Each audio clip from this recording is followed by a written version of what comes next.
Hello friends, ನಾವಿವತ್ತು ಅಪವರ್ತಿಸುವಿಕೆ ಅನ್ನುವಂತ ಪಾಠದ ಲೆಕ್ಕಗಳನ್ನ ಬಿಡಿಸ್ತಾ ಇದ್ದೀವಿ. ನೋಡಿ, ಈ ಒಂದು ಲೆಕ್ಕಗಳನ್ನ ಗುಂಪುಗಳಾಗಿ ಮಾಡಿ ನಾವೇನ್ ಮಾಡ್ಬೇಕಾಗಿದೆ, ಲೆಕ್ಕಗಳನ್ನ ಮಾಡಬೇಕಾಗಿದೆ. ನೋಡಿ, ಹಾಗಾದ್ರೆ ಯಾವ ರೀತಿಯಾಗಿ ಇವುಗಳನ್ನ ಗುಂಪುಗಳನ್ನ ಮಾಡೋಣ ಅಂತೇಳಿ ತಿಳ್ಕೊಳ್ಳೋಣ. ಬನ್ನಿ, ಒಂದೇ ಲೆಕ್ಕವನ್ನ ನೋಡೋಣ. ಏನ್ ಕೊಟ್ಟಿದ್ದಾರೆ? X square plus x y plus 8x plus 8y. ಹೌದಾ? ನೋಡಿ, ಇಲ್ಲಿ ಎಕ್ಸ್ ಸ್ಕ್ವೇರ್ ಎಕ್ಸ್ ಮತ್ತು ಎಕ್ಸ್. ಹೌದಾ? ಇಲ್ಲಿ ಎರಡು ಕಡೆ ಏನಿದೆ? ಎಕ್ಸ್ ಎಕ್ಸ್ ಕಾಮನ್ ಇದೆ. ಆ ಕಾಮನ್ ಇದ್ದದನ್ನ ಕಾಮನ್ ತಕೊಂಡ್ಬಿಡೋಣ. ಹೌದಾ?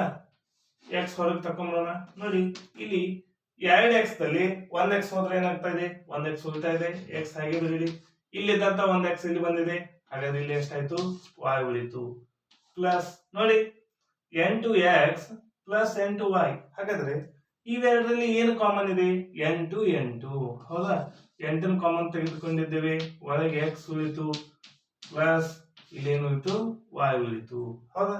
ಈಗ ನೋಡಿ, ಇಲ್ಲೂ ಎಕ್ಸ್ ಪ್ಲಸ್ ವೈ ಇದೆ, ಇಲ್ಲೂ ಎಕ್ಸ್ ಪ್ಲಸ್ ವೈ ಇದೆ. ಹಾಗಾದ್ರೆ ಇವುಗಳಿಂದ ಈ ಎಕ್ಸ್ ಪ್ಲಸ್ ವೈ ನ ಕಾಮನ್ ತಗೊಂಡ್ಬಿಡೋಣ. ಹೌದಾ? ನೋಡಿ, x plus y, x plus y. ಹಾಗಾದ್ರೆ ಇವೆರಡರಿಂದ ಎಕ್ಸ್ ಪ್ಲಸ್ ವೈ ನ ಕಾಮನ್ ತಗೊಂಡಿದ್ದೀವಿ. ಇಲ್ಲಿ ಏನು ಉಳಿತು? ಎಕ್ಸ್, ಇಲ್ಲಿ ಪ್ಲಸ್ 8. ಹೌದಾ? ಈ ರೀತಿಯಾಗಿ ನಾವು ಈ ಲೆಕ್ಕಗಳನ್ನ ಬಿಡಿಸಿದ್ದೀವಿ. ಹೌದಾ?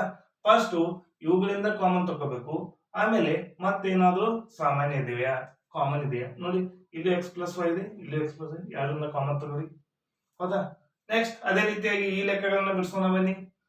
ನೋಡಿ, ಇವೆರಡು ಸಂಖ್ಯೆಗಳನ್ನು ತಗೊಂಡಾಗ 15xy minus 6x plus 5y minus 2 ಅಂತಿದೆ. ನೋಡಿ, ಇದನ್ನ ಯಾವ ರೀತಿಯಾಗಿ ಬರೀಬಹುದು ಅಂದ್ರೆ 15ಅನ್ನ 5 ಮೂರ್ಲೆ 15 ಅಥವಾ 3 5ಲೆ 15. ಹೌದಾ? 6ನ ಯಾವ ರೀತಿಯಾಗಿ ಬರೀಬಹುದು? 3 2ಲೆ 6 ಅಥವಾ 2 3ಲೆ 6 ಅಂದಾಗ ಎರಡು ಕಡೆ ಏನ್ ಬರ್ತಾ ಇದೆ? 3 3. ಇದು ಕೂಡ 3ರಲ್ಲೇ ಭಾಗ ಹೋಗ್ತಾ ಇದೆ, ಇದು ಕೂಡ 3 ಭಾಗ ಹೋಗ್ತಾ ಇದೆ. ಅಂದಾಗ 3ಅನ್ನ ಕಾಮನ್ ತಗೋಣ. ಇಲ್ಲೂ ಎಕ್ಸ್ ಇದೆ, ಇಲ್ಲೂ ಎಕ್ಸ್ ಇದೆ, ಎಕ್ಸ್ ಒಂದು ಕಾಮನ್ ತಗೋಣ. ನೋಡಿ, 3 ಎಷ್ಟಲೇ 5? 3 5ಲೆ 15. ಹೌದಾ? ಇಲ್ಲಿ 15 ಇದೆ. 3 ಎಷ್ಟಲೇ 15, 3 5ಲೆ 15. ಹಾಗಾದ್ರೆ ಇಲ್ಲಿ ಏನು ಉಳಿತು? y. ಎಕ್ಸ್ ಇಲ್ಲಿ ಬಂದಿದೆ, y ಇಲ್ಲಿ ಉಳಿತು ಮೈನಸ್. ಇಲ್ಲಿ ನೋಡಿ, ಎಕ್ಸ್ ಅಂತೂ ಇಲ್ಲಿದ್ದದ್ದು ಇಲ್ಲೊಂದು ಕಾಮನ್ ಬಂದಿದೆ. ಹಾಗಾದ್ರೆ 3 ಎಷ್ಟಲೇ 6? 3 2ಲೆ 6, 3 2ಲೆ 6. ಈ ರೀತಿಯಾಗಿ ಲೆಕ್ಕಗಳನ್ನ ಮಾಡಿದ್ದೇವೆ. ನೋಡಿ, ಇಲ್ಲಿ ಯಾವ್ದಾದ್ರು ಕಾಮನ್ ಇದೆಯಾ? ಕಾಮನ್ ಇಲ್ಲ. ಕಾಮನ್ ಇಲ್ಲ ಅಂದಾಗ ನಾವು ಅದನ್ನ ಏನಂತ ತಗೋಬೇಕು? 1 ಅಂತೇಳಿ ತಗೋಬೇಕು. ಹಾಗಾದ್ರೆ ಏನಾಗುತ್ತೆ? 5y minus 2, 5y minus 2. ನೋಡಿ, 5y ಮೈನಸ್ 2, 5y ಮೈನಸ್ 2, ಇವು ಎರಡು ಕೂಡ ಏನಾಗಿದೆ? ಎರಡು ಕಡೆ ಸೇಮ್ ಬಂದಿದೆ. ಇದನ್ನು ಕೂಡ ನಾವು ಕಾಮನ್ ತಕೊಂಡ್ಬಿಡೋಣ. 5y minus 2. ಹಾಗಾದ್ರೆ ಏನು ಉಳಿಯುತ್ತೆ ನೋಡಿ? 3x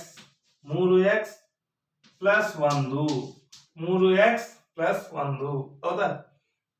ಹೌದಾ? ಇವೆರಡು ಲೆಕ್ಕ ಯಾವ ರೀತಿ ಮಾಡಿದೀವಿ ಅದೇ ರೀತಿ ಈ ಲೆಕ್ಕವನ್ನು ಕೂಡ ನಾವು ಮಾಡೋಣ. ನೋಡಿ, ಇಲ್ಲೂ ಎಕ್ಸ್ ಇದೆ, ಇಲ್ಲೂ ಎಕ್ಸ್ ಇದೆ, ಎಕ್ಸ್ ಅನ್ನು ಹೊರಗೆ ತೆಗೆದಿ. ಹಾಗಾದ್ರೆ ಏನು ಉಳಿತು? a plus B.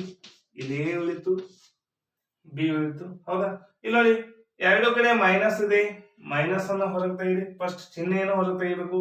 ಆಮೇಲೆ ಎರಡು ಕಡೆ y ಇದೆ, y ಅನ್ನ ತೆಗೆದಿ. ನೋಡಿ, ಹಾಗಾದ್ರೆ ಇಲ್ಲಿ ಏನು ಉಳಿತೆ? a. ಹಾಗಾದ್ರೆ ಇಲ್ಲಿ ಮೈನಸ್ ಇಲ್ಲಿ ತೆಗೆದ್ರೆ ಅಂದ್ರೆ ಇದೇನಾಗ್ತಾ ಇದೆ? ಪ್ಲಸ್ ಆಗ್ತಾ ಇದೆ. ಇಲ್ಲಿ ಏನು ಉಳಿತೆ? y ಇಲ್ಲಿ ಬಂದಾಗ ಇಲ್ಲಿ ಏನು ಉಳಿತೆ? b ಉಳಿತೆ. ನೋಡಿ, ಈಗ a plus b, a plus b. ಹೌದಾ? ಎರಡು ಕಡೆ ಸಾಮಾನ್ಯ ಇತ್ತು. ಇವುಗಳಿಂದ a ಪ್ಲಸ್ ಬಿ ಅನ್ನ ಕಾಮನ್ ತೆಗೆದಿ. ಕಾಮನ್ ತೆಗೆದಾಗ ಏನಾಯ್ತು? ಎಕ್ಸ್, ಇಲ್ಲಿ x minus y, x minus y. ಹೌದಾ? ಈ ರೀತಿಯಾಗಿ ನಾವು ಮರು ಗುಂಪು ಮಾಡುವಿಕೆ ಮುಖಾಂತರ ಈ ಲೆಕ್ಕಗಳನ್ನ ನಾವೇನ್ ಮಾಡಿದೀವಿ? ಅಪವರ್ತನಗಳನ್ನ ಕಂಡುಹಿಡಿದಿದ್ದೀವಿ. ಈ ವಿಡಿಯೋ ನಿಮ್ಗೆ ಇಷ್ಟ ಆದ್ರೆ ಲೈಕ್ ಮಾಡಿ, ಶೇರ್ ಮಾಡಿ, ಸಬ್ಸ್ಕ್ರೈಬ್ ಮಾಡಿ. Thank you.